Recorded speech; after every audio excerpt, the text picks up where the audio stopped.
14 वर्ष के वनवास के समय प्रभु श्री राम अनेक स्थान पर गए, जिसकी जानकारी हमें रामायण और रामचरितमानस से मिलती है। प्रभु श्री राम ने जहाँ जहाँ निवास किया वो सभी स्थान आज हिंदू धर्म के लिए बहुत पवित्र माने जाते हैं। आज की इस वीडियो में मैं आपको श्रृंगेरपुर धाम की वह कहानी बताने जा रहा हूँ जिसकी वजह से भगवान श्री राम का जन्म हुआ था। श्रृंगेरपुर धाम को संतान तीर्थ भी कहा जाता है। यह स्थान इसलिए भी महत्वपूर्ण है क्योंकि यह प्रभु श्री राम के वनवास का पहला पड़ाव माना जाता है। जैसा कि आपने सुना कि यह प्राचीन स्थल श्रृंगेरपुर धाम है और यहाँ सिंगी ऋषि शांता देवी का अद्भुत एक मंदिर है। श्रृंगेरपुर धाम एक धार्मिक स्थल है जो कि प्रयागराज शहर से लखनऊ रोड पर लगभग 45 किलोमीटर दूर स्थित है। श्रृंगेरपुर धाम प्रभु श्री राम से जुड़े पवित्र स्थलों में से एक माना जाता है। त्रेता युग में मर्यादा पुरुषोत्तम श्री राम का जन्म गंगा तट पर स्थित श्रृंगेरपुर धाम की वजह से ही हुआ था। रामायण में जिन श्रृंगी ऋषि का नाम हमें सुनने को मिलता है वो इसी स्थान पर निवास किया करते थे। माना जाता है कि शहर का यह नाम श्रृंगी ऋषि के नाम पर ही रखा गया है। त्रेता युग में इसी स्थान पर श्रृंगी ऋषि का आश्रम हुआ करता था। राजा दशरथ गुरु वशिष्ठ के कहने पर पुत्र की इच्छा लेकर श्रृंगी ऋषि से यहाँ मिलने आए थे। पुत्र कामेष्टि यज्ञ के लिए राजा दशरथ ने श्रृंगी ऋषि को अयोध्या बुलाया था, जिसके बाद भगवान विष्णु के अवतार प्रभु श्री राम ने पृथ्वी पर जन्म लिया था। साथ ही लक्ष्मण, भरत और शत्रुघ्न का भी जन्म हुआ। राजा दशरथ ऋषि श्रृंगी से इतने प्रसन्न हुए कि उन्होंने अपनी बेटी शांता का विवाह श्रृंगी ऋषि से करा दिया।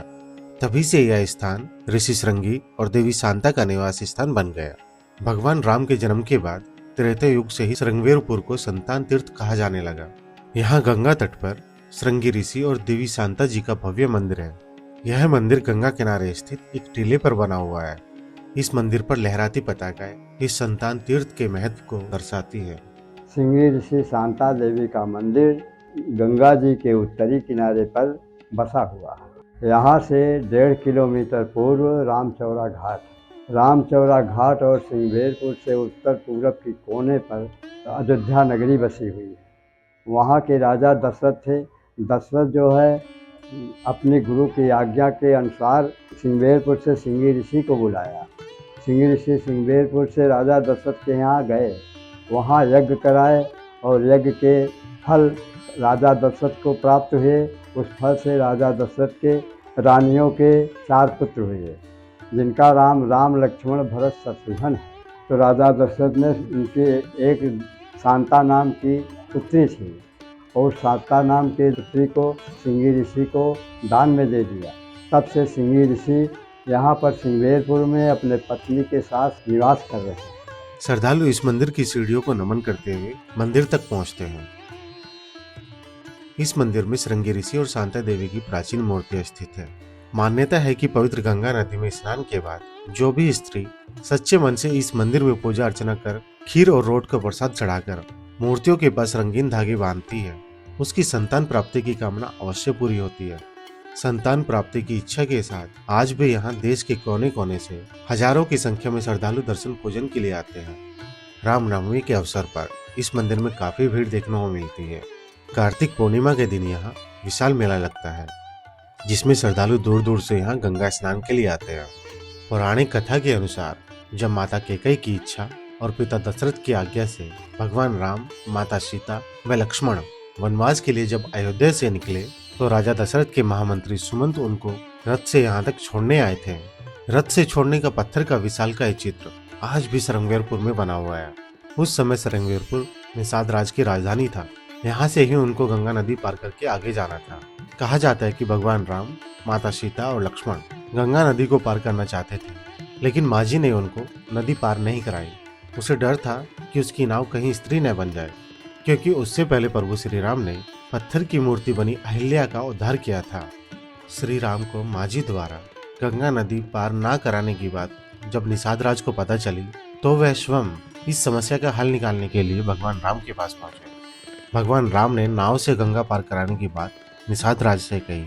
ऐसा कहा जाता है कि निषाद राज ने गंगा पार कराने की यह शर्त रखी थी कि उन्हें प्रभु के पैर धुलकर उनके पैरों से लगा पानी पीना है। श्री राम निषाद राज का प्रेम देखकर उसे मना ना कर सके और उनकी इच्छा को पूरा किया। निषाद राज ने प्रभु राम के चरण गंगा नदी के पानी से धोए और उस जल को पी लिया। जिस स्थान पर निषाद राज ने भगवान राम के पैरों को धोया था, उस स्थान पर प्रभु के चरणों के पग चिन्ह बने हुए हैं। 14 वर्षों का वनवास काल सकुशल पूरा हो जाए, इसके लिए माता सीता ने यहीं पर माँ गंगा की पूजा कर उनका आशीर्वाद लिया था। उसके बाद प्रभु श्री राम, माता सीता और लक्ष्मण गंगा पार कर आगे बढ़े। श्री राम ने निषाद राज को वचन दिया था कि वह वनवास से लौटते समय उनसे अवश्य मिलेंगे। साथ ही प्रभु श्री राम ने निषाद राज को गले लगाते हुए उन्हें अपना मित्र कहा था। श्री राम ने अपना वचन निभाया और रावण वध के बाद तीनों पुष्पक विमान से यहाँ आए और अपने मित्र निषाद राज से मिले और उनके यहाँ भोजन भी किया था। साथ ही सीता माता ने गंगा मैया को चुनरी उड़ाकर उनका आभार जताया था। प्रभु श्री राम और निषाद राज की मित्रता के चलते श्रृंगेरपुर धाम बहुत प्रसिद्ध है। निषाद राज के किले के अवशेष अब भी यहाँ खंडर के रूप में मौजूद है। अगर आप प्रयागराज के धार्मिक स्थलों की यात्रा करना चाहते हैं, तब इस स्थान पर आपको एक बार अवश्य जाना चाहिए। गंगा नदी के किनारे बना यह स्थल बहुत शांत और सुंदर है। यहाँ आकर आपके मन को शांति का अनुभव होगा। अगर आप यहाँ जाना चाहते हैं तो सबसे पहले एयरप्लेन, ट्रेन या बाई बस से प्रयागराज पहुँचे और इसके बाद प्रयागराज से टैक्सी या लोकल बस और टेम्पो भी इस जगह जाने के लिए आपको मिल जाएंगे, या फिर आप अपनी कार से भी इस जगह तक पहुँच सकते हैं। आपको हमारी यह वीडियो अगर पसंद आई हो तो इसे लाइक और शेयर करें। ऐसे ही अन्य मंदिरों से जुड़ी जानकारी के लिए हमारे चैनल को सब्सक्राइब करें। हर हर महादेव।